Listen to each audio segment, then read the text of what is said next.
Hello, welcome to another video. Today I am bringing you my top 10 priority TBR for 2023. I've done this for the last 3 years. Last year's one was an absolute failure, but I also did top 10 priority sequels last year, which I think I did better at. So if I merged together the sequels and the top 10 priority fantasy, then I at least read 10 of them overall of that 20, so that'll do. This year I am doing first books and sequels in one video, so this is a top 10 priority fantasy TBR, just 10 of the books that I would most like to get to in 2023. I'm a little bit nervous about this because a big goal of mine for 2023 is reading series, and some of these are chunky books from chunky series, so putting one book on this list actually means putting a lot of books on this list. But fingers crossed it goes well for me, and without further rambling, I think we should just get on with what books I want to get to in 2023, so let's get started.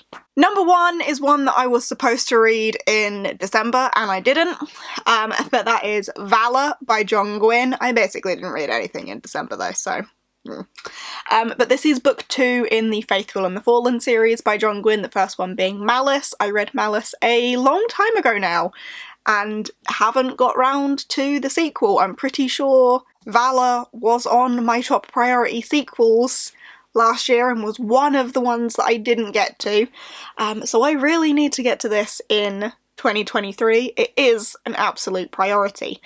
I will probably need to look up a recap of Malice at this point, but I'm excited to continue. From what I remember, there are 2 main sides of a story that we follow in Malice, and there is a prophecy that one side of the story will save the world and one side of it will end it. Like, one is the light and one is the dark, and where we were at, where I remember being, I didn't know which side of this story was supposedly the good guys and which side was the bad guys. Like, it was all still very mysterious to me. In book 2, the lands are still at war. There is all the political goodness that I enjoy, but at the same time as there being like this mortal war going on, it does seem that there is something a little bit more dark and powerful at play. And I think that this book may see that come into light a little bit more than we did in the first one, but I definitely need to do a recap, and obviously with this being book 2, I can't tell you any more from the blurb without spoiling the first one. But I'm excited. I need to read it. It's got to be a priority for 2023. Next up on this list is another one that was supposed to be read in December and will definitely be read in January, and that is The Shadow of What Was Lost by James Islington. I still don't know too much about this, and the blurb isn't much of a blurb at all. A destiny calls, a journey begins, and then the bit on the inside is like actually an excerpt from the book rather than a blurb. However, I know it's political fantasy, and I know that I've been recommended it a lot, and I have a very funny feeling that I'm going to really enjoy this, and I think it's going to be a possibility for a new favourite series. I have incredibly high hopes. I've heard great things about it from people that I trust. I have also heard a couple people not enjoying it as much, so fingers crossed I don't fall on that side of things. But I really need to get to this. I think I'm gonna love it, and I don't necessarily know why, because I don't know too much about it, but I've heard great things from a lot of people, and a lot of people that know my tastes have told me I'm gonna love it. So I'm trusting them, and I need to prioritise it. Next up is one that I do need to get to sooner rather than later as well, and that is this absolute bad boy, Day of Fallen Night by Samantha Shannon. This is the arc that I still have not read. The book comes out in February, late February, so I have until then to read it, and I will be going to a Samantha Shannon event in February, so I definitely need to have it read by then. But this is the prequel to Priory of the Orange Tree, which is beautifully positioned just there. And yeah, we return to the world of Priory of the Orange Tree. I don't know what the story of this one is at all at this point. but I loved Priory so incredibly much. Despite the size of that book, I feel like I absolutely flew through it, and it's one that I have, like, kept in my heart. I still very much love it to this day. And I was so excited when I got this in the mail, like, could not believe my luck. And I really need to read it. Also, it's so floppy, it's so beautiful. But Prior of the Orange Tree follows a queendom where there is this, like, prophesized dark dragon, and as long as there is an heir to this queendom, then the dragon cannot rise. But there is something coming about that means that this dragon is rising. There is also a draconic plague sweeping a nation, and there is an opposite side to this world where they ride dragons, but the dragons are in danger because the dragons are, like, sought after for their body parts and stuff. So there's, like, many sides of this world. It is very all-encompassing, like, there's so much going on. And we have our main protagonist who has, like, vowed to protect people with her, like, secret forbidden magic. I don't know how prequel-y this is, like, how far in the past are we? I don't know who we follow. I'm very excited though, because I absolutely adored that book, and I'm very much anticipating adoring this one too, and I need to get to it soon. Next up on this list is one that I have definitely mentioned before as a priority and have not yet got to, and that is The Sword of Craigen by M.L. Wang. This is another political fantasy. This is a war story. This is about a nation where the people are bred to protect the nation. They are trained up to be these incredible warriors, and our main character has, like, lived all his life training to be this warrior that he's supposed to be, and then an outsider arrives and pulls back the curtain on the alleged age of peace, meaning that our main character has this realization that they may not have a lot of time left before they have to become this warrior that they've trained their entire life to be. There is another perspective from this story of a young woman who was determined to be a good housewife and a good mother, so she put her fighting days behind her. But there is a threat of invasion that means that the fighter inside her is trying to claw its way back to the surface. So I'm intrigued by that storyline as well. But political fantasy, warriors, fighters, they are supposedly these elite warriors. I'm very excited to see all of that, and I know that this one has some emotional impact and has made people cry. It's had lots of love from a lot of people that I know and trust. I can't believe I still haven't read this, so I really need to in 2023.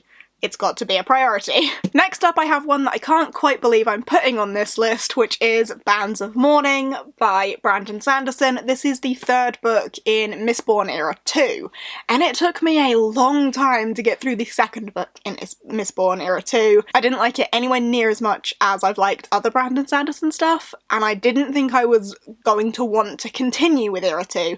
However, there was a little plot twist at the end of Shadows of Self that definitely sunk its teeth into me, so I'm going to continue, which means I need to get to the Bands of Mourning, but I don't want to leave it ages before I get to this because I know I will put it off. So if I put it on this list, it holds me accountable to continue this, and the quicker I get through Mistborn Era 2, the quicker I can move on to other things in the Cosmere universe. So I have to get to it, and I've heard that this one is better than the first two in Era 2, so fingers crossed it is, but I have to get to it. It needs to be a priority, and it's not that big. It's not a big deal, right?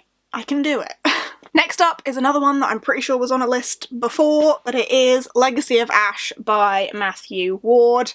Political fantasy. An empire that's fallen apart, ruling families that are at each other's throats to become the next rulers. A shadow has fallen over the Republic. Ruling families are plotting against one another with sharp words and sharper knives. Blinded by ambition, they remain heedless of the threat posed by the invading armies. So they're so at each other's throats with these internal conflicts that they don't realise a larger threat on the horizon. Sounds like a recipe for success for me and everything that I enjoy. I love a political fantasy. I love these internal conflicts with the, like, ruling houses and families and stuff at each other's throat, the, like, internal politics, and then a big bad is gonna take advantage of that situation. Sounds like I'm gonna love it. Again, I have been recommended this a lot. I know that a lot of people that I share opinions with have enjoyed it. I do think it's going to be one that's very much up my street. I've been meaning to get to it for ages and keep putting it off because the size of it intimidates me. And the other two books in this trilogy are not smaller than this. It's a chunky trilogy, so I am a little bit nervous about it, but I'll get to it.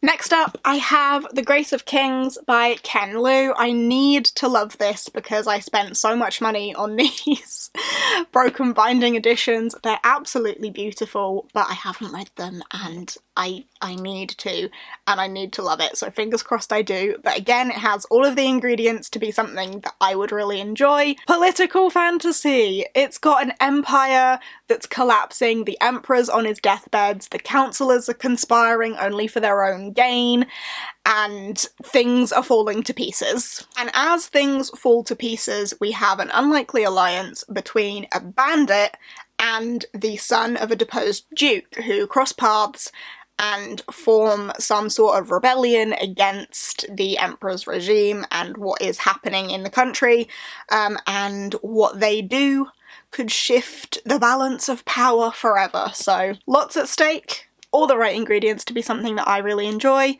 I really hope I do. Again, I've heard good things about it, so fingers crossed that holds up, but it's got to be a priority for me along with getting to its sequels as well. So it's another chunky ambition, but it's on the list. Next up, I have Half a King by Joe Abercrombie. This is probably one of the smaller ones on this list, and the whole trilogy actually isn't all that big, so that's not too bad.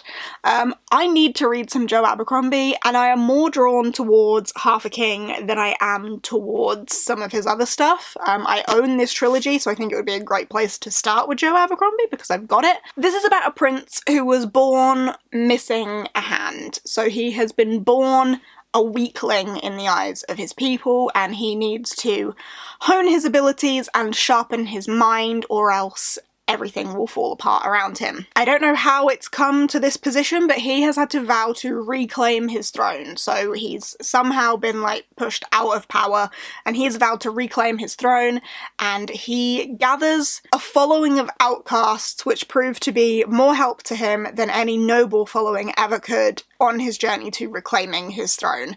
I'm very intrigued by that, and it says at the end that with twists and traps, his path may well end as it began with the death of a king. Sounds intriguing, sounds political, sounds action-packed, sounds like something I could really enjoy, and I really need to start some Joe Abercrombie, so I think this is the perfect place for me to start. And this one is one of the ones that intimidates me a lot less because, as I say, the size of the trilogy isn't quite as overwhelming as the other ones. We're really seeing a trend in the books that I gravitate towards and would like to prioritise, because next up we have another political fantasy, another empire where the emperor has died and everything is in this turbulent state, and that is The Emperor's Blade by Brian Staveley.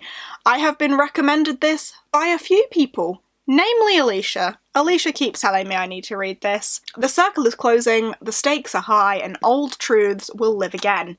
The Emperor has been murdered, leaving the Empire in turmoil. Sign me up. Do I need to read on? His Regency must prepare to unmask a conspiracy. His son, training for the Empire's deadliest fighting force, hears the news an ocean away, and after several accidents and a dying soldier's warning, he realises his life is also in danger.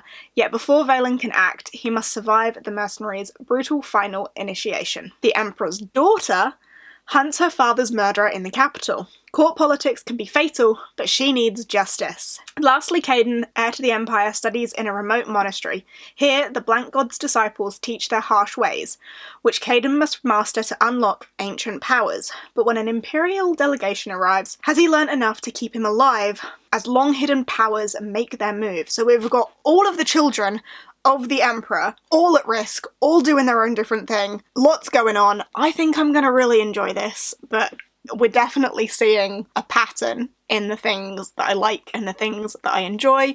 Political fantasy, empires on the edge of war. internal conflict, turbulent situations.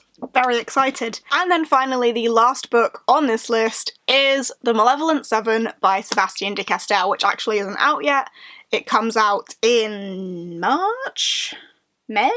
It comes out in May 2023, but it is definitely a priority for me. As soon as I get my hands on a copy, I think I will just drop my life and read it, because I feel like I haven't had new Sebastian de Castell in far too long. But The Malevolent Seven is about wizards. So entirely different. Picture a wizard. Go ahead, close your eyes. There he is, see? Skinny old guy with a long scraggly beard. No doubt he's wearing an iridescent silk robe that couldn't protect his frail body from a light breeze. The hat's a must too, right? Big floppy thing, covered in symbols that would instantly show every other mage where one gets his magic. Wouldn't want a simple steel helmet or something that might, you know, protect the part of him most needed for conjuring magical forces from being bashed in the head with a mace. Now, open your eyes and let me show you what a real war mage looks like. But be warned, you're probably not going to like it, because we're violent, angry, dangerously broken people who sell our skills to the highest bidder and be damned to any moral or ethical considerations. At least until such irritating concepts as friendships and the end of the world get in the way. My name is Cade,